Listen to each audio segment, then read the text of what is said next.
Fed Chair Jerome Powell says federal prosecutors are investigating him over his testimony last summer about the central bank's renovation of its Washington headquarters. In a video message on Sunday, Powell said that the Federal Reserve received grand jury subpoenas from the Justice Department on Friday that threatened a criminal indictment. Let's listen. The threat of criminal charges is a consequence of the Federal Reserve setting interest rates based on our best assessment of what will serve the public, rather than following the preferences of the president. This is about whether the Fed will be able to continue to set interest rates based on evidence and economic conditions, or whether instead monetary policy will be directed by political pressure or intimidation. I have served at the Federal Reserve under 4 administrations, Republicans and Democrats alike. In every case, I have carried out my duties without political fear or favor, focused solely on our mandate of price stability and maximum employment.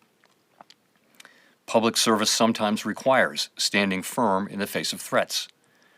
I will continue to do the job the Senate confirmed me to do. Spokesperson for Attorney General Pam Bondi said that the Attorney General has instructed her U.S. attorneys to prioritize investigating any abuse of taxpayer dollars. Meanwhile, Democratic Senator Elizabeth Warren said in a statement that the president, quote, is abusing the authorities of the Department of Justice like a wannabe dictator, so the Fed serves his interests along with his billionaire friends. Yeah, so this was breaking news yesterday. I think we're all still processing it. I have yet to form really a strong opinion, and I was looking for reactions from people, presumably in the Trump orbit, defending this or explaining why this is a good idea. I haven't found any yet, so they're still forming their opinions, I think. What I have seen is a lot of concern and criticism of this, obviously from Democrats, but also from Republicans. Senator Tom Tillis said he wouldn't vote to confirm any more appointees, I think, until this matter is dealt with. Look, if there's some actual abuse of the taxpayer dollars, well, he should not be above the law. But I do think the likelihood that this is some kind of pretext because he didn't set interest rates the way Donald Trump wants, the whole renovation of the thing, well, that was set before. That has nothing to do with, and also Trump just renovated the White House, which I don't care about. He put his name on the Kennedy Center. He's doing all, it seems very hypocritical. This is very concerning.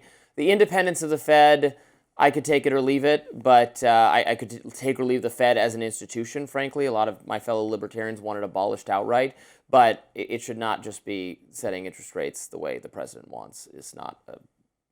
There's no rhyme or reason to that. Right. The economy, you want to think that the Federal Reserve is a political organization, whether you believe that or not. That's there's the goal, no right? such thing as an apolitical organization. I feel like if Jerome Powell is saying we don't budge based on political pressure, and this is like a direct assault on an organization that tries its best to be apolitical and goes off of data, research, and what actually the economy is telling it to do and responding that way as opposed to Jan. Political pressure.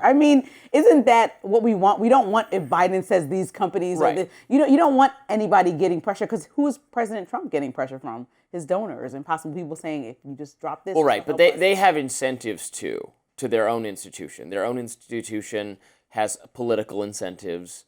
Those are not.